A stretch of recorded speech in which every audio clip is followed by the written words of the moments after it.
Una Torres completamente rivoluzionata negli uomini e nell'assetto tattico si presenta al nuovo anno con un pari a reti bianche sul campo della Nuova Florida. Mister Graziani sceglie un 3-5-2 con il tris difensivo Pinna, Schiaroli, Rutiens davanti all'esperto Frasca. In mezzo al campo Bilea e Mascia sugli esterni, Lavigna, Origlio e Samuele Pinna a supporto della coppia d'attacco Mesina e Battista.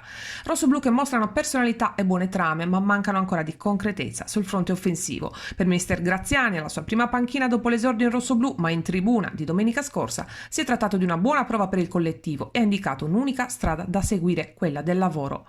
La cronaca si apre all'ottavo con la punizione di Lavigna, palla di Pocallato. Al 17esimo, primo vero pericolo per l'area rossoblu, Tocci a sinistra supera Frasca, palla al centro per Jacoponi, conclusione che viene respinta sulla linea di porta da Riccardo Pinna. Un minuto più tardi, sugli sviluppi di un corner, Frasca respinge in angolo sul tiro di Capparella. Al 26esimo, bella azione dei rossoblu che parte da Riccardo Pinna, passa per Origlio e Mascia e termina con il tentativo di Battista, poi respinto in angolo. E l'ultima azione per l'attaccante che al 34esimo lascia il campo per un cambio tattico con Melli al suo posto a rinforzare sull'auto di destra del centrocampo.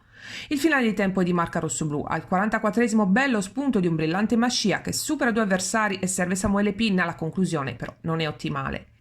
La ripresa si apre con un destro al volo di Porfiri dal limite, Frasca blocca a terra.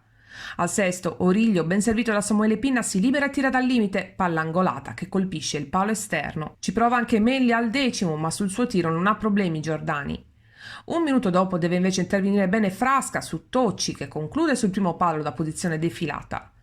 Al 14esimo forcing della Torres che si porta più volte in avanti senza trovare il pertugio giusto. Sull'azione insistente dei rossoblu arriva alla fine Lavigna ma il suo destro viene respinto in corner. Al 22esimo il gol annullato alla Torres con Mascia che mette dentro, dalle immagini appare tutto regolarissimo. Cambia la Torres con Ruglio e Ponsat per Bilea e Mesina, occasione per i padroni di casa al 35esimo, sbaglia Origlio in mezzo al campo e Capparella si invola in porta, sull'uscita di Frasca però manda al lato. Al 41esimo anche la Torres al suo match ball, cross dalla sinistra di Mascia, colpo di testa ravvicinato di Ponsat e Giordani salva sulla linea con la complicità del palo prima che la difesa possa mettere in angolo.